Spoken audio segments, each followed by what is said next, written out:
See, let us study diffraction of light. See, what is diffraction of light? See, the phenomenon of bending of light at the corners of the obstacle and its encroachment into the geometrical shadow. This phenomenon of bending of light is called the diffraction of light. See, the diffraction of light was discovered by Professor Grimaldi. See, there are two types of diffraction, Fresnel diffraction and Fraunhofer diffraction. See, let us consider the first one, Fresnel diffraction. See, in the case of Fresnel diffraction, the source and the screen are at finite distances from the slit. See, suppose this is the slit. Okay, this is the slit AB. AB is the slit. See, this is the source. See, the light waves from the source is incident on the slit. Okay, this is the screen. See, these diffracted waves meet at a point P on the screen.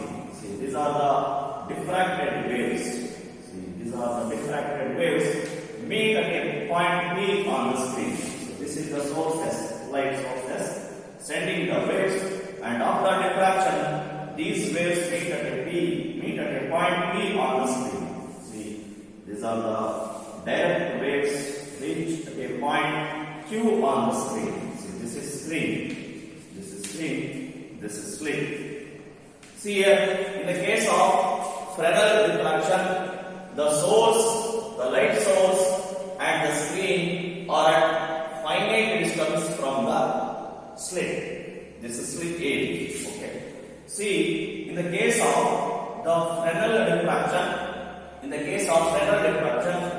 incident wavefront and the diffracted wavefront both are spherical wavefronts. See, this is spherical wavefront. See, in the case of Fresnel diffraction, no lenses used. See, this is also a spherical wavefront. See, the diffracted wavefront is diffracted wavefront and the incident wavefront both are spherical wavefront. In the case of Fresnel diffraction. See, in the case of Fresnel diffraction, source and the screen are at finite distances from the slit. See, in the case of Fraunhofer diffraction, see, Fraunhofer diffraction. See, in the case of Fraunhofer diffraction, source and the slit are at infinite distances from the slit. See, this is slit. See, these are the light waves from the infinite source at infinite distance. So, therefore, a plane wavefront is incident on the slit A. See, this is plane wavefront. So, the incident wavefront is the plane wavefront. See, these are the diffracted waves. See, the diffracted wavefront is also a plane wavefront. Okay. So, these are the diffracted waves. See, these are the direct waves. Okay. So, therefore, the incident wavefront and the diffracted wavefront both are plane wavefront, and the source and the screen are at infinite distance from the slit. So, in the case of Fraunhofer diffraction, we can use the lenses to focus the diffracted light on the screen. Okay. So, in the case of Fresnel diffraction, no lenses used. In the case of Fraunhofer diffraction, the lenses are used. Let us study how to produce the diffraction pattern using the Fraunhofer diffraction at a single slit. See, let us consider the experiment, the Fraunhofer diffraction at a single slit. See here. Fraunhofer diffraction at a single single slit. At a single slit. See, in the case of interference, we have two slits, but in the case of diffraction, we have only one slit. Okay. See, this is a single slit. This is a single slit. See, a converging lens is placed here. See, this is the source S. Source S is placed in front of a converging lens at the focus of the converging lens. See, these are the light rays fall on the lens L, converging lens L. This is the source of light S. See, a parallel beam of light made to fall on the slit AB. See, this is slit AB. The width of the slit is D. Okay.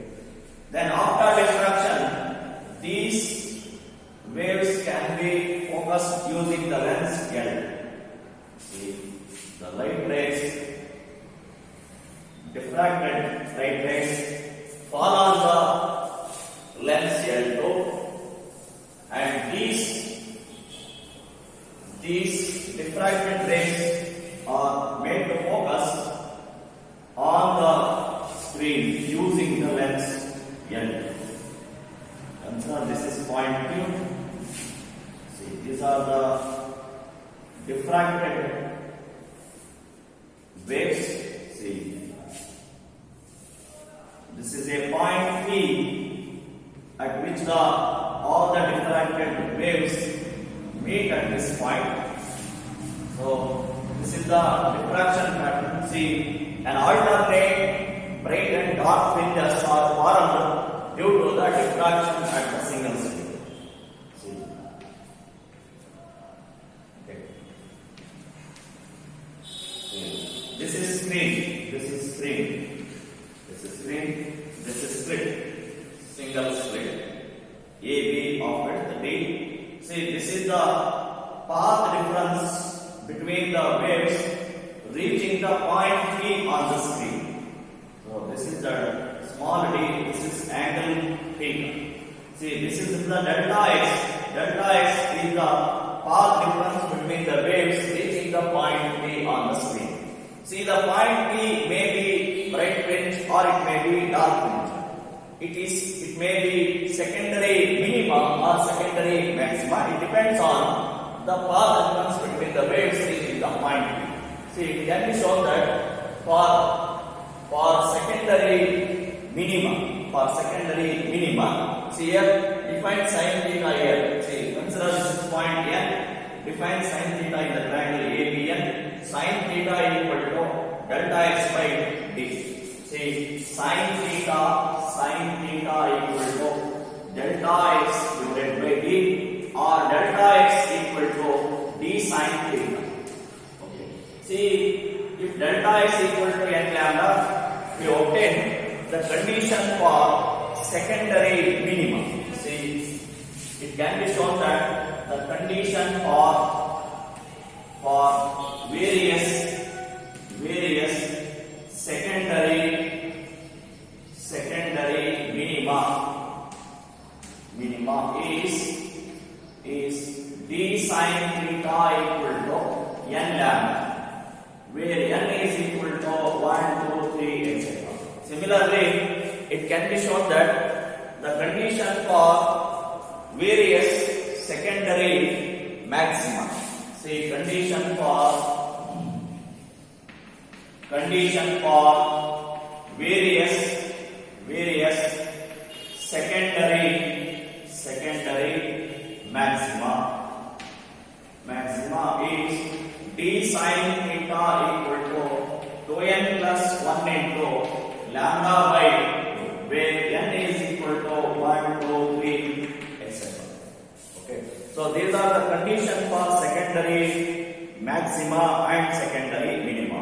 We can draw the intensity distribution curve for the diffraction at a single slit. So before that, I will once again explain the Frana for diffraction at a single slit. See, this is the experimental arrangement to study the Frana for diffraction at a single slit. It consists of a source S placed at the focus of converging lens L1.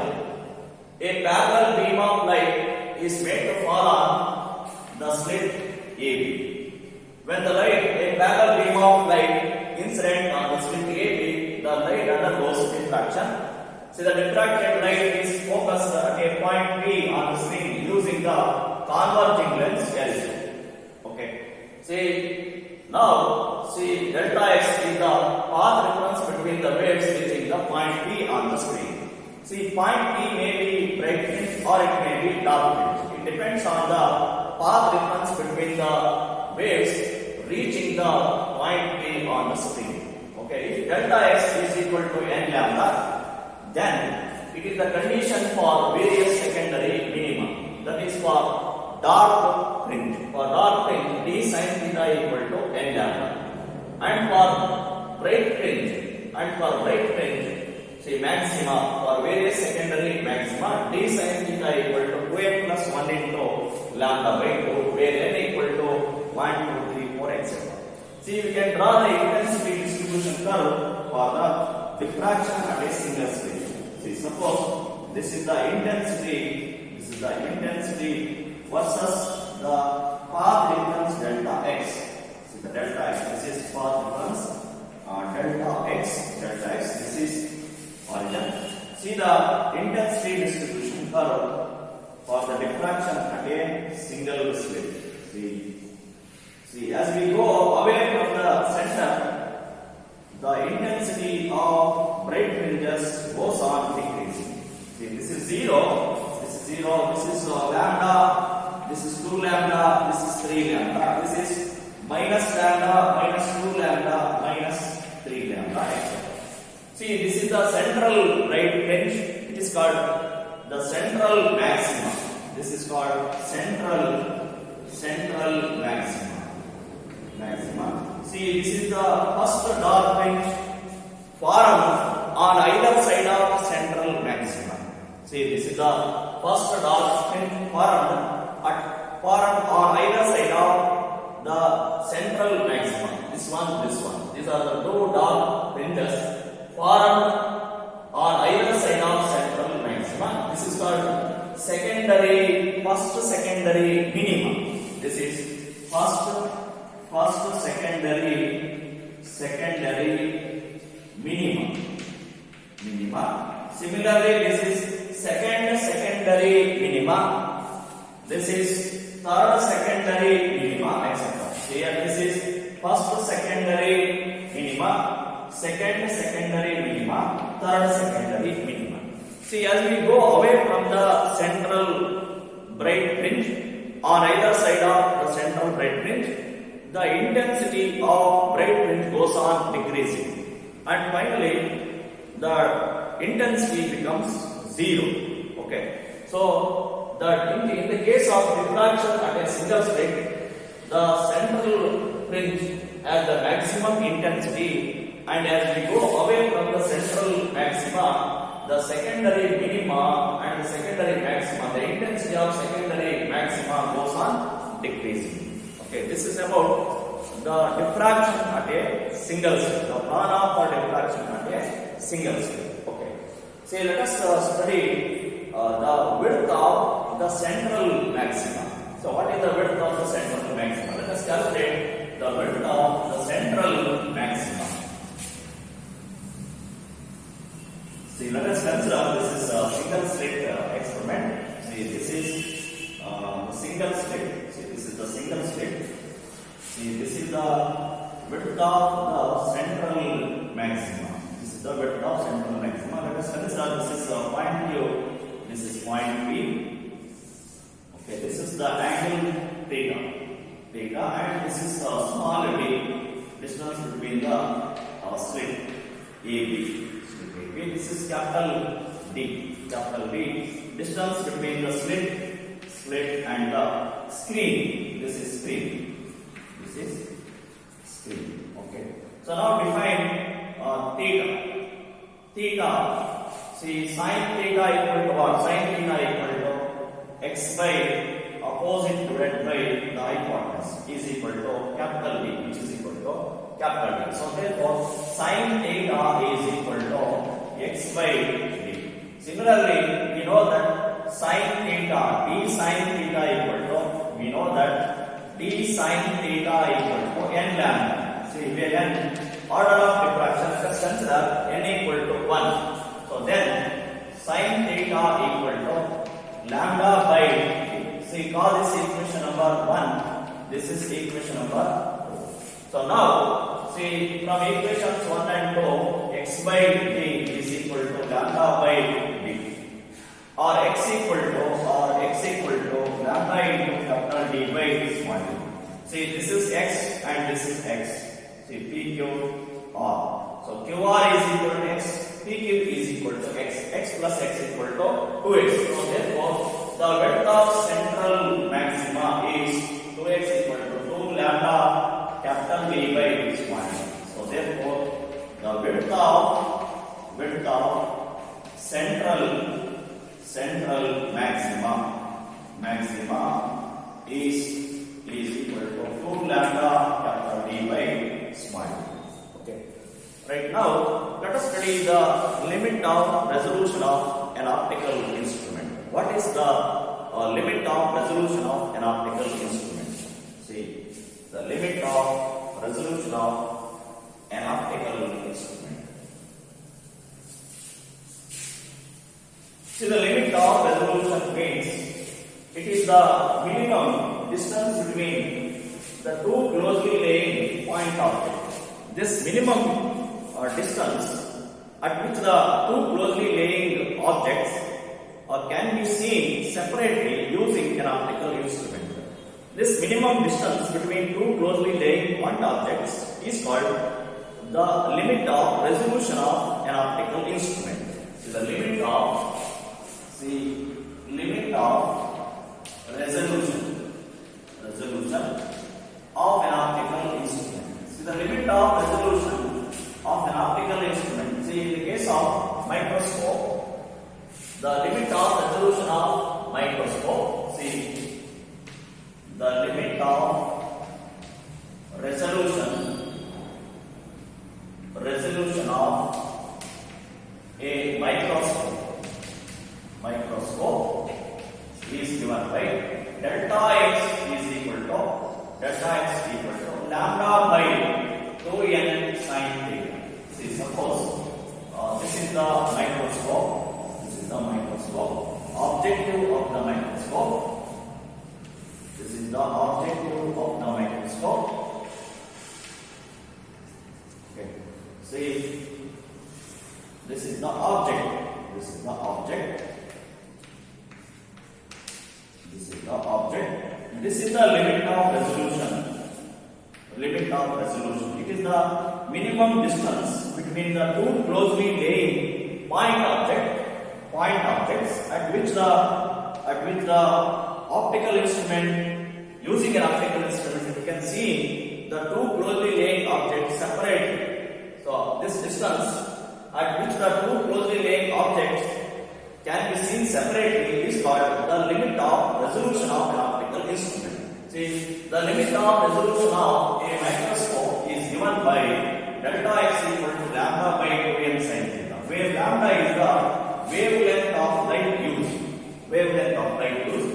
See, this is the semi-vertical angle theta. This is objective of the microscope. This is object. This is the limit of resolution. And this is the wavelength of light used. And n is the refractive index of the medium between the object and the object. And the resolving power of an optical instrument. Resolving power of an optical instrument is defined as it is the ability of an optical instrument which separate two closely lying point objects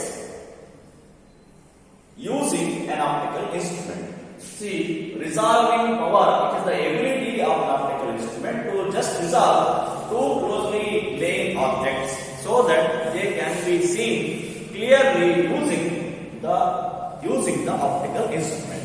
So this is called the resolving power of an optical instrument. Say, let us write down the resolving power of microscope. resolving power of microscope is given by RP. Resolving power RP is the reciprocal of the limit of resolution. Is the reciprocal of limit of resolution. Or resolving power of microscope is equal to n 2n sin theta 2n sin theta divided by lambda. So therefore the resolving power is directly proportional to the refractive index of the medium between the object and the object. As the refractive index of the medium increases, the resolving power of the optical instrument increases. Similarly, the resolving power of microscope depends on the wavelength of light used. So when the wavelength of light increases, the resolving power of the microscope increases. So for this, the electron microscopes are developed in which the electron wave is used to incident the object. Okay. So as the wavelength of electron is very less, the resolving power of the electron microscope will be more and more. Okay. See, now let us study the resolving power of a telescope. See, resolving power and limit of resolution of a telescope. See, limit of resolution of a telescope. See, limit of resolution of a telescope. See, the limit of resolution of a telescope is given by delta theta equal to 1.22 lambda divided by d. 1.22 lambda divided by d. Suppose this is the objective of the telescope. This is the objective of the telescope, and small d is the diameter of the object. See, suppose this is a point. See, this is the linear distance between the two objects. Okay, this is the angle delta theta. This is delta x. These are the two distant objects. A and B are the two distant objects. This is delta theta. Is called the limit of resolution of the telescope, and this is capital D between the distance capital D between the objective of the telescope and the object. See, this is the objective of the telescope. So delta theta is equal to 1.22 lambda by d, and the resolving power of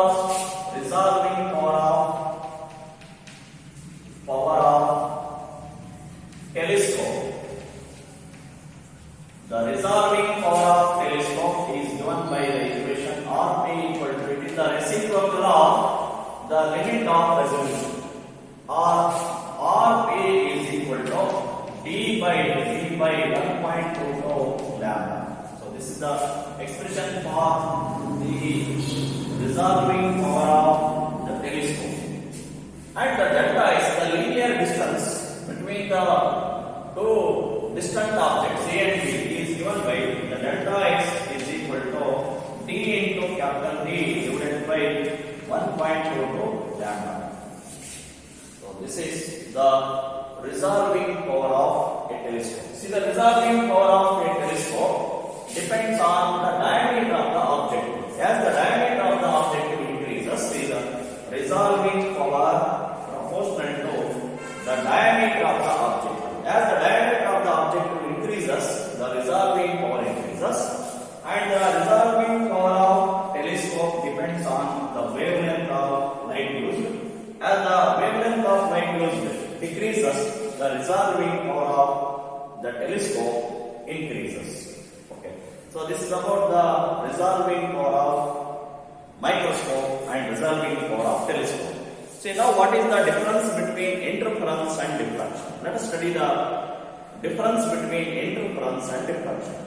See, what is interference? See, the interference is the phenomenon in which the light energy is redistributed in the form of bright and alternate bright and dark fringes due to the superposition of two light waves of same frequency and constant phase difference. This phenomenon of light is called the interference of light. Whereas in case of diffraction, so what is diffraction? The bending of light at the corners of the obstacle and its encroachment into the geometrical shadow. This phenomenon of light is called the diffraction of light. See, whereas in case of interference, a finite number of waves travel from the two slits and reach the point P on the screen. See, in the case of diffraction, an infinite number of waves travel from the single slit, and reach a point P on the screen. See, in the case of interference, all the bright and dark fringes are of equal intensity. All bright fringes are of equal intensity, and all dark fringes are of equally dark. And the width of bright fringes is equal to the width of dark fringes. Whereas in case of diffraction, the width of central maxima is maximum and the intensity of central maxima is highest. As we go on either side of central maxima, the intensity of minima and secondary maxima goes on decreasing. Okay. So therefore the intensity distribution is not uniform in the case of the diffraction at a single slit.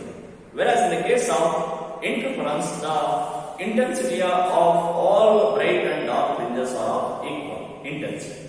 Okay. See, these are the main differences between the interference and the diffraction.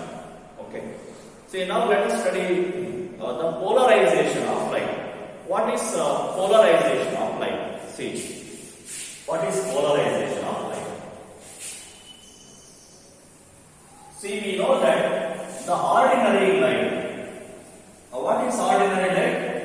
Ordinary light is nothing but an electromagnetic wave. The ordinary light is nothing but an electromagnetic wave. See, polarization of light. Polarization of light. See, we know that the ordinary light is an electromagnetic wave. See, ordinary light consists the electric wave and the magnetic wave. Both are oscillating perpendicular to each other and perpendicular to the direction of propagation of the wave. So this light is called ordinary light or electromagnetic wave. See, however, in the study of the light, we consider only the electric field vector. So therefore, an ordinary light is a light in which the electric field vibrations are normal to the direction of perpendicular to the direction of propagation of the wave. See, all these electric field vectors are symmetrically distributed in a plane normal to the direction of the propagation of the wave. Okay. This phenomenon in which the electric field vectors are confined to a single plane normal to the direction of propagation of the wave is called the polarization of light. See, ordinary light. See, ordinary light has the electric field vibrations in a plane perpendicular to the direction of propagation.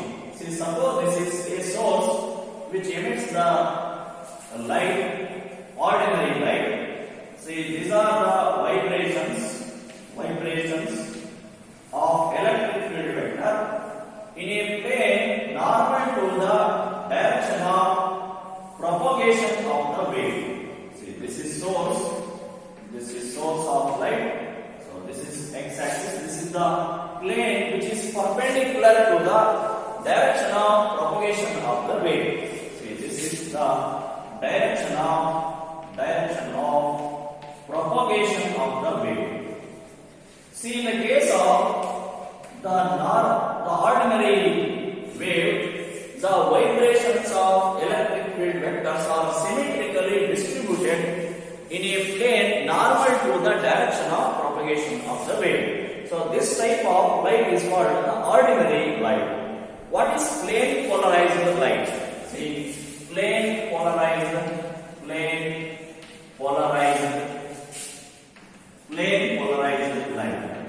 See, what is plane polarized light? See, the plane polarized light, a beam of light in which the electric field vectors are confined to a single plane normal to the direction of propagation of the wave is called the plane polarized light, and the phenomenon in which the electric field vectors are confined to a single plane is called the polarization of light. This phenomenon is called the polarization of light.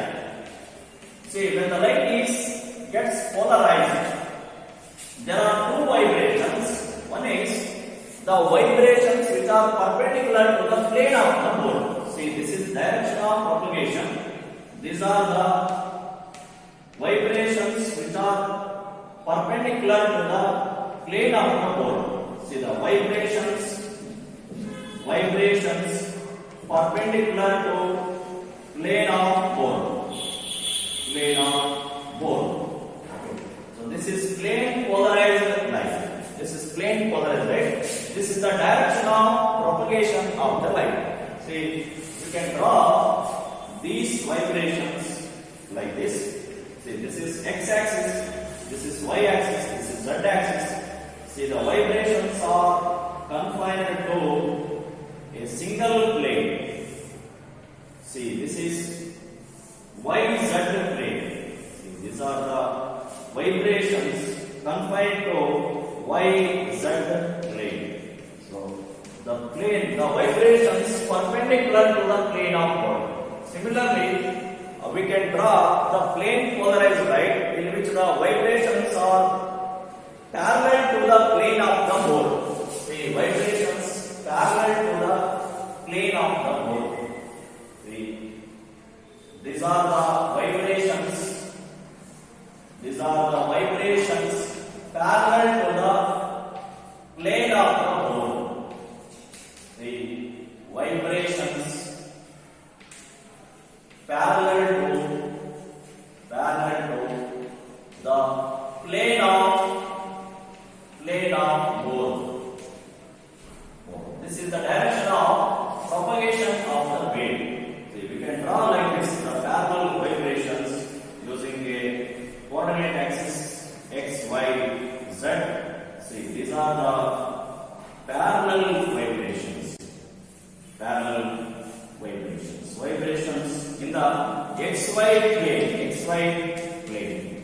See, the plane in which the vibrations occur is called the plane of vibrations. See, what is plane of vibrations? The plane in which the vibrations occur, the electric field vibrations occur or they exist is called the plane of vibration. And the plane of polarization, the plane which does not contain any electric field vibrations is called the plane of polarization. See, let us study the polarization using the tourmaline crystal. See, this phenomenon of polarization of light was discovered by Professor Malus, M-A-L-U-S, Professor Malus. Okay. See, let us study the polarization using a tourmaline crystal. See, a tourmaline crystal has an optic axis, through which only the vibrations parallel to the optic axis passes through the tourmaline crystal. See, this is a tourmaline crystal. This is the axis of the tourmaline crystal. See, this is the axis of the tourmaline crystal. This is tourmaline crystal. Okay. See, this is an unpolarized light. Vibrations of unpolarized light. See, this is source which send unpolarized light. See, in case of unpolarized light,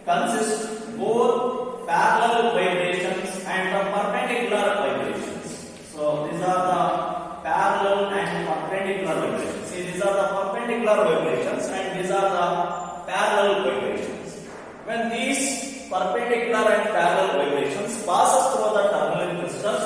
Only vibrations which are parallel to the optic axis of the crystal passes through the crystal. See, this is a plane polarized light. This is plane polarized light. See, this is the plane in which the vibrations occur is called the plane of vibration. This is called the plane of vibration. Okay. The plane in which the vibrations do not occur is called the plane of polarization. See, suppose, this is the plane in which no vibrations occur. This is the plane in which no vibrations occur. Is called the plane of polarization. See, this plane is called the plane of polarization. Okay, plane of polarization. See, the plane of vibration and the plane of polarization are perpendicular to each other, 90 degrees. The angle between the plane of vibration and the plane of polarization is 90 degrees. So this is the direction of the plane polarized light. So these are the vibrations parallel to the optic axis passes through the crystal.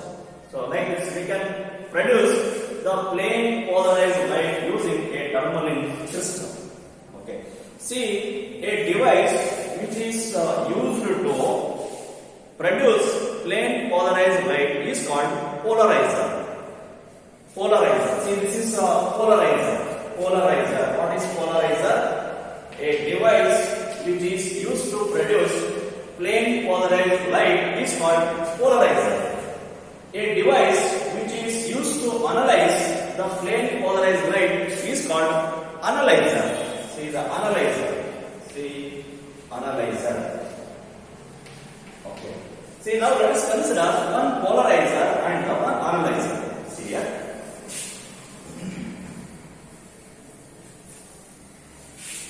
One polarizer and one analyzer. See, suppose this is the light ray passes through the polarizer. See, this is the polarizer. This is the optic axis of the polarizer.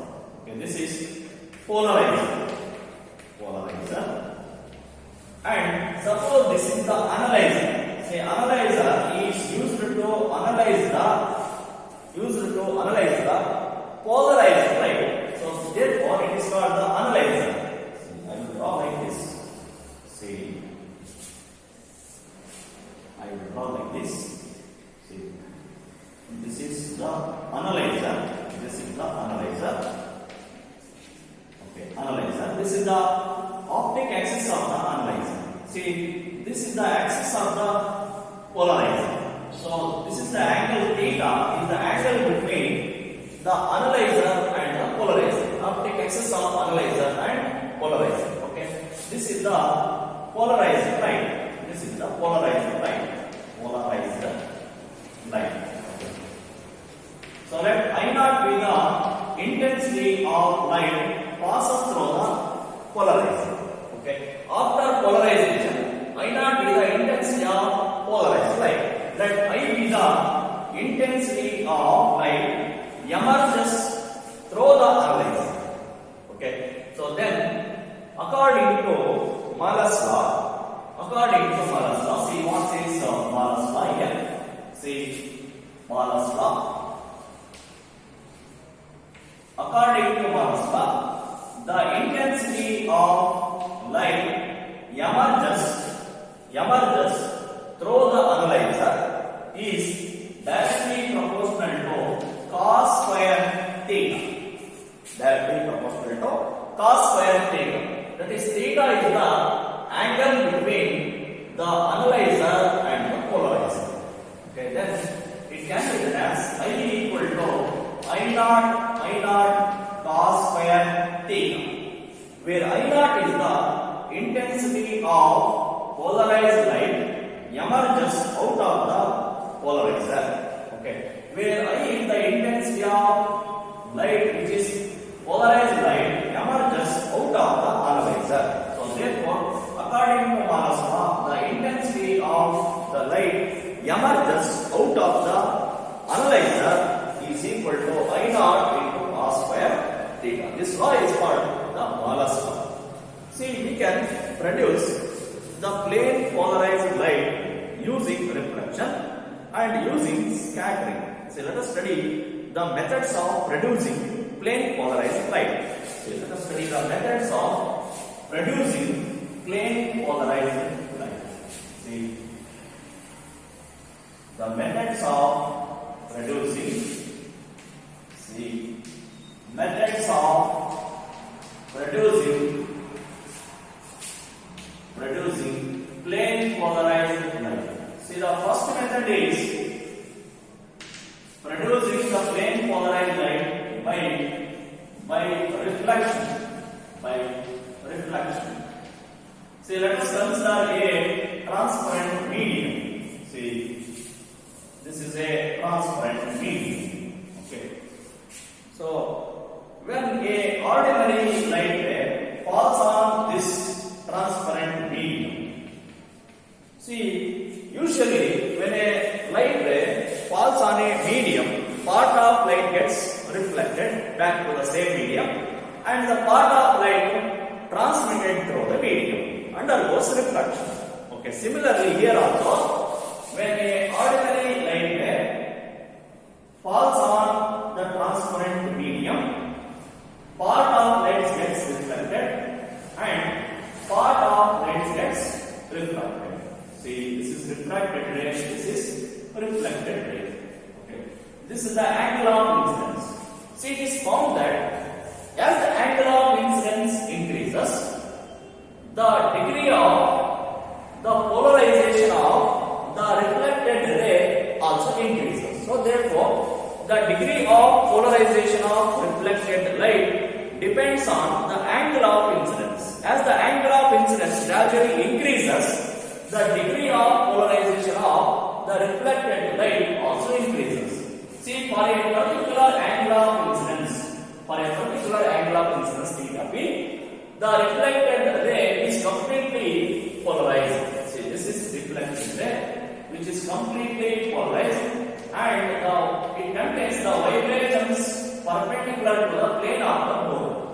See, this is theta p according to the laws of reflection. This is also theta p. See, this is ordinary light. It contains both parallel vibrations and perpendicular vibrations. See, whereas the refracted ray is partially polarized. This is partially polarized. This is completely polarized and have vibrations perpendicular to the plane of bone, and this is the refracted ray is partially polarized. So this is partially polarized. Okay, polarized. Partially polarized. See, this is incident ordinary light. Okay. So therefore, the particular angle of incidence theta p at which the reflected ray is completely polarized is called the polarizing angle. See, this theta p is called the polarizing angle of incidence. See, it can be shown that the reflected ray and the refracted ray both are perpendicular to each other. See, the reflected ray and the refracted ray both are perpendicular to each other. So therefore, the angle theta p plus 90 degree plus r, theta p plus 90 degree plus r is equal to 180 degree, or theta p plus r is equal to 180 minus 90 degree, or theta p is equal to theta p plus r is equal to 90 degree, r is equal to 90 minus theta. This is equation number 1. Okay. See, or the refraction, angle of refraction equal to 90 minus theta p. So now using Snell's law, we know that Snell's law of refraction, the refractive index n is equal to the ratio of sine of angle of incidence to the sine of angle of refraction. Sin I by sin r, or n is equal to say sin theta p. This is I. The angle of incidence equal to what? The polarizing angle of incidence sin theta p divided by sin r. See what is sin r here? See sin r is equal to 90 minus theta p. So therefore it is sin theta p divided by sin 90 minus theta p. Sin 90 minus theta p is equal to cos theta p. Sin theta p by cos theta p. Or it is n is equal to tan theta p. So therefore the tangent of polarizing angle, see the tangent of polarizing angle of incidence is equal to the refractive index of the medium. This law is called the Brewster's law. See, this law is called the Brewster's law. So what says Brewster's law? According to Brewster's law, the tangent of the polarizing angle of incidence theta p is equal to the refractive index of the medium. So using the method of reflection, we can produce the plane polarized light. See the next method, that is by scattering of light. See, by scattering of light also we can produce the plane polarized light. See here. By scattering of light. Second one is by scattering of light. By scattering. See, when ordinary light, see, suppose this ordinary light is made to incident on the scatter. See, suppose this is a scatter.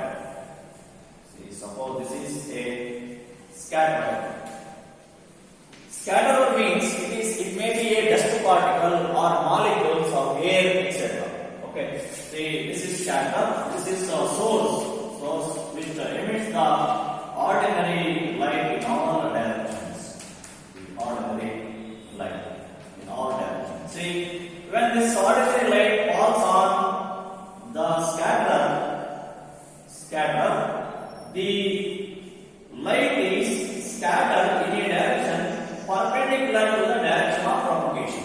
See, this is the direction of propagation. Direction of propagation.